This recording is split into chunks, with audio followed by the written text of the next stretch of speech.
আপা একটা ফুল নেবেন? দাও তো। কত এটা? 10 টাকা আপু। এনো। সবগুলো কত বাবা? সবগুলো ফুল 80 টাকা। সবগুলো দিয়ে কি করব? বিক্রি হয়ে যাবো সবগুলো ফুল। কিন্তু এত ফুল দিয়ে আমরা এখন কি করব? আরে আমাদের কাছে রেখে দিব, এত প্রশ্ন করছো কেন? 80-90 টাকার ব্যাপার মাত্র। দেখো বাচ্চারা এই রোদের মধ্যে কষ্ট করে ফুল বিক্রি করছে, নিয়ে নাও না। আচ্ছা দাও। আমার কাছে তো ভাঙতি নাই। তুমি রেখে দাও, পুরোটা লাগবে না। ধন্যবাদ ভাইজান, আজকে আপনার লেগে আমি তাড়াতাড়ি স্কুলে যেতাম। তুমি স্কুলে পড়ো নাকি? হ, আজকে তাড়াতাড়ি ফুল বেচা শেষ, আজকে সবার আগে আমি স্কুলে যাব। আচ্ছা ঠিক আছে, যাও মামা। একটা ফুল দাও তো। ধন্যবাদ আপনাকে আমাদের নিরাপদে পৌঁছে দেওয়ার জন্য। এই ফুলটা আপনার জন্য। ফুল পেয়ে কেমন লাগছে মামা? খুব ভালো লাগতেছে মামা। আচ্ছা মামা, যাইতে হবে। আসো। কি ছিল এটা? কোনটা? এই যে যা করলা, মানুষ তো এখন তোমাকে পাগল ভাববে। হ্যাঁ না, পাগল করে ভাববে। বরং আমি যে তাকে ফুল দিছি সে খুশি হয়েছে। গিয়ে দেখো সে ফুলটার দিকে তাকে হয়তো হাসতেছে। শোনো, একটা মানুষকে কৃতজ্ঞতা জানালে সে যতটা খুশি হয় তা কোটি টাকা তো কিনা যায় না। আর এটা আমি বুঝতে পেরেছি কিভাবে জানো? কিভাবে? আমি যখন একদিন অফিস শেষ করে বাসা আসছিলাম, তো হঠাৎ করে বস আমাকে ডাক দিয়ে কি বলে জানো? কি?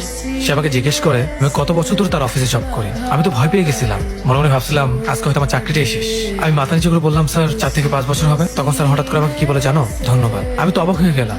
আমি জিজ্ঞেস করলাম, কেন স্যার? এমন না যে আমি অফিসের জন্য অনেক কিছু করে ফেলেছি। সে আমাকে বললো, প্রাউড অফ ইউ। আমি তো ভেবেছিলাম স্যার তো উল্টাপাল্টা কিছু খেয়েছে, কিন্তু না, সে একদম নর্মাল ছিল। স্যার আমাকে বললো, এই যে 5টা বছর ধরে আমাদের কোম্পানির জন্য এত এফোর্ট দিয়েছেন, এর জন্য ধন্যবাদ। তারপর বস আমাকে একটা চকলেট দেয়। আমি অবাক হয়ে বললাম, এটা কেন স্যার? তারপর সে আমাকে বললো, এটা তোমার উপহার।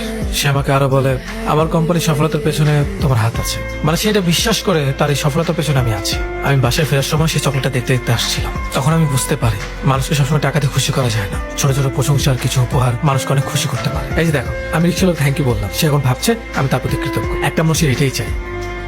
আমি তো শুধু এটাই বুঝি, ঠিকই ভাবে আমি জানি না। বাচ্চা রোদে পুরো ফুল বিক্রি করছিল, আমি তো সবগুলো ফুল কিনে নিলাম। সে খুশি হলো, বাসাও চলে গেল। এটা আমার কাছে অনেক শান্তির। কিন্তু এতগুলো ফুল দিয়ে আমরা এখন কি করব? আমাদের আশেপাশে অনেক মানুষ আছে যারা আমাদের জন্য কষ্ট করে। এই যেমন আমাদের কাজের বুয়া যে ময়লা নিয়ে যায়, আর অনেকে আছে যারা আমাদের জন্য কাজ করে। তাদের সবাইকে একটা করে ফুল দেবো। এখন একটা কাজ কর, আমাকে একটা ফুল দাও। এটা তোমার জন্য। Thank you. তোমার থেকে ভালোবাসা আমি কখনো পেতাম না। ধন্যবাদ তোমাকে আমাকে যত্ন করার জন্য, আমার খেয়াল রাখার জন্য। ভালো লাগছে না? এটাই চাই একটা মানুষের। এটা তোমার জন্য। থ্যাংক ইউ তোমাকে। তোমার মতো স্বামী পেয়ে আমিও অনেক ভাগ্যবতী।